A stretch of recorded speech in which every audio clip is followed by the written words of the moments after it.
بسم الله الرحمن الرحيم إذا جاء نصر الله والفتح ورأيت الناس يدخلون في دين الله أفواجا فسبح بحمد ربك واستغفره إنه كان توابا. نحمده ونصلي ونسلم على سيدنا ومولانا محمد رسوله النبي الأمين المكين الحنين الكريم الرؤوف الرحيم. أما بعد، أعوذ بالله من الشيطان الرجيم. بسم الله الرحمن الرحيم. لقد كان لكم في رسول الله أسوة حسنة. صدق الله العظيم. إن الله وملائكته يصلون على النبي يا أيها الذين آمنوا صلوا عليه وسلموا تسليما. اللهم صل على سيدنا ومولانا محمد وعلى آله وصحبه وبارك وسلم. الصلاة والسلام عليك يا رسول الله وعلى آلك وأصحابك يا حبيب الله. الصلاة والسلام عليك يا رسول الله وعلى آلك وأصحابك يا حبيب الله. اللہ تبارک و تعالی وحدہ لا شریک کا بے پناہ فضل و کرم اور احسان و انعام ہے کہ جس نے باعث تخلیق کائنات رحمت للعالمین شافع روز جزا حضور سیدنا محمد مصطفیٰ صلی اللہ علیہ وآلہ وسلم کے مبارک وسیلہ سے ہم سب کو دولت ایمان عطا فرمائی. اللہ تبارک و تعالی کما حق ہو ہمیں اس دولت کی قدر کرنے کی توفیق عطا فرمائے. ماہانہ درس قرآن مجید اور درس حدیث پاک کے سلسلہ میں آج کی گفتگو جو ہے وہ جس موضوع پر میں شروع کر رہا ہوں یہ تھوڑا لمبا موضوع ہے، 2-3 نشستیں یقیناً لے گا، مگر اپنے موضوع کے اعتبار سے یہ بڑا اہم، امپورٹنٹ اور ویلڈی وقتی جو ہے یہ موضوع ہم تمام احباب کے لیے، تمام بہنوں کے لیے، تمام بھائیوں کے لیے، تمام مسلمانوں کے لیے ہے.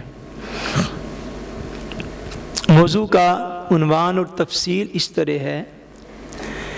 کہ ایک مسلمان جو ہے وہ بچہ جب پیدا ہوتا ہے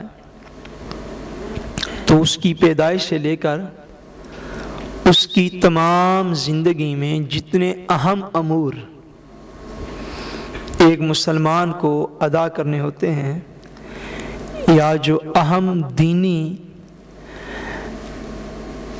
رسومات ہوتی ہیں یا اہم دینی تعلیمات اس کی ذاتی زندگی، اس کی خاندانی زندگی اور اس کی معاشی زندگی کے متعلق اسلام کی جو تعلیمات ہیں ان کا بیان ہے. سر دست آپ یوں کہہ لیں کہ آج کی گفتگو میں ہم انشاءاللہ تبارک و تعالی انسان کی پیدائش میں اور اس کے بعد جو اعمال جو ہیں وہ سنت سے ثابت ہوتے ہیں اور جن کا کرنا ہوتا ہے وہاں سے ہم بات کا آغاز کریں گے. تو اس میں ویدرے جو ہے وہ آگے جا کر انشاءاللہ تبارک و تعالی کہ یعنی انسان جب 8-9 سال کا ہوتا ہے، 5-6 سال کا، اس وقت والدین کی کیا ذمہ داریاں ہوتی ہیں. جب وہ بلوغت تک پہنچتا ہے تو شادی کا مرحلہ ہوتا ہے. شادی کے حوالے سے اسلام کی تعلیمات جو ہیں نکاح کے حوالے سے وہ کیا ہیں، حتیٰ کہ چلتے چلتے جب وہ روزگار کمانے لگتا ہے تو روزگار کے کمانے میں اسلام کی تعلیمات جو ہیں وہ کیا ہیں، اور آگے چلتے چلتے حتیٰ کہ میں سمجھتا ہوں کہ انشاءاللہ ہم پیدائش میں کان میں اذان پڑھنے سے لے کر تو کفن دفن تک کے تمام مراحل اور وراثت کے مسائل تک انشاءاللہ تبارک و تعالی اس موضوع میں میں بیان کرنے کی کوشش کروں گا. اللہ تبارک و تعالی ہم سب کو سمجھ کی اور عمل کی توفیق عطا فرمائے. ایک لمبا موضوع ہے لیکن میں سمجھتا ہوں کہ بہت ساری باتیں ایسی ہیں جو دن رات، چونکہ یہ معمول ہے انسانی زندگی کا، اگر ہم آج 25 سال کے ہیں بالفرض، تو تو ہمارے پیچھے جو عرصہ گزرا اس میں کئی لوگ جو ہیں وہ بچپن سے جوانی میں داخل ہوئے ہیں، اور اگر آج ہم 25 کے ہیں، جو آج سے 25 سال پہلے آج 25 کے تھے وہ آج 50 کے ہیں، تو تمام تر اس کو بالکل بیٹا بند نہیں ہونے دینا، ڈور کو بند نہیں ہونے، بس اتنا ٹھیک ہے۔ تمام تر چاہتوں کے باوجود، تمام تر خواہشات کے باوجود دنیا سے جانا برحق ہے۔ تو ان معاملات کی بھی بندے کو سمجھ ہونی چاہیے کہ کفن جو ہے اس کا کیا طریقہ ہے، غسل کا جو ہے وہ کیا طریقہ ہے، دفن کرنے کا کیا طریقہ ہے، نماز جنازہ کا کیا طریقہ ہے۔ یہ تمام مسائل جو ہیں انشاءاللہ تبارک و تعالیٰ آج کی گفتگو سے میں ان کا آغاز کرتا ہوں، تو جتنے مراحل میں بیان ہو سکے اللہ تبارک و تعالیٰ کی مدد و نصرت سے انشاءاللہ تبارک و تعالیٰ ان کا بیان جو ہے وہ ہوتا رہے گا انشاءاللہ۔ جب ایک مسلمان کے گھر میں اللہ تبارک و تعالیٰ نے، پہلے میں قرآن مجید کی جو آیت پڑھی اس سے فیض حاصل کرتے ہوئے عرض کروں، اللہ کریم نے ارشاد فرمایا گیا ہے لوگوں لَقَدْ كَانَ لَكُمْ فِي رَسُولِ اللَّهِ أُسْوَةٌ حَسَنَةٌ، کہ رسول کریم صلی اللہ علیہ وسلم کی حیات طیبہ جو ہے یہ تمہارے لیے بہترین نمونہ ہے،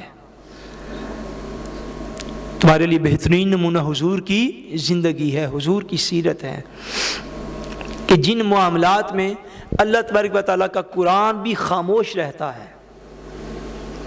اللہ تعالیٰ کا قرآن بھی خاموش رہتا ہے، ان معاملات میں وضاحت کے لیے اللہ تبارک و تعالیٰ نے اپنے رسول کو مقرر فرما دیا ہے، حضور اس کی وضاحت فرماتے ہیں، اور احکام کی تشریح کرنا اور ان کی وضاحت کرنا، اس کی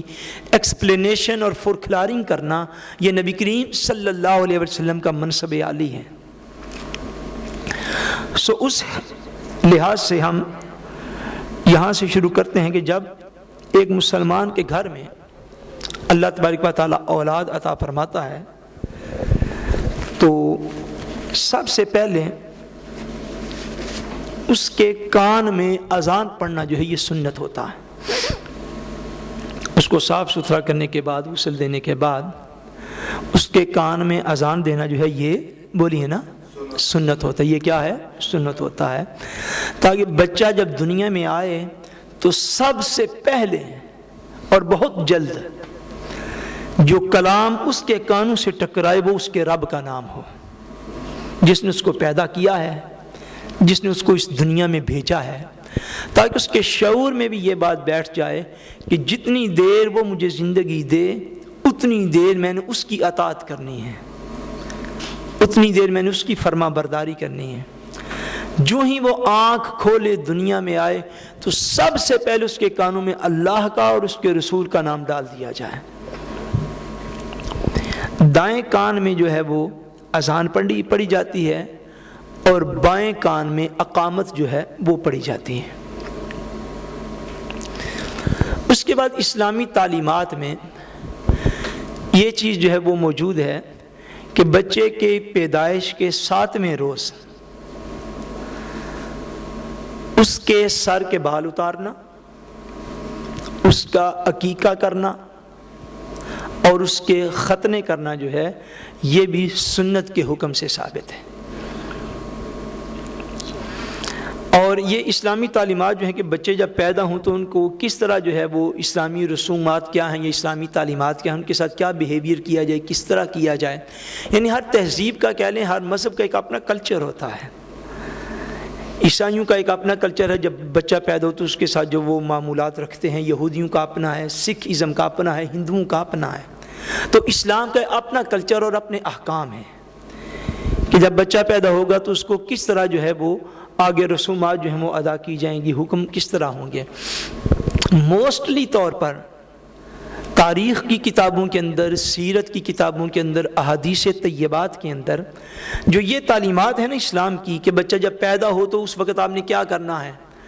یہ زیادہ تر تعلیمات امت مسلمہ کو اس وقت حاصل ہوئی ہیں جب حضرت سیدنا امام حسن رضی اللہ تعالیٰ عنہ آپ پیدا ہوئے ہیں۔ حضور کی جو سیرت طیبہ کا یہ پہلو ہے، یہ اس وقت دنیا کے سامنے ظاہر ہوا ہے، اس وقت عالم اسلام نے یعنی تاریخی کتابوں میں، سیرت کی کتابوں میں وہاں سے یہ بات چلتی ہے کہ کہ حضرت امام حسن رضی اللہ تعالیٰ عنہ جس دن پیدا ہوئے تو حضور صلی اللہ علیہ وسلم نے خود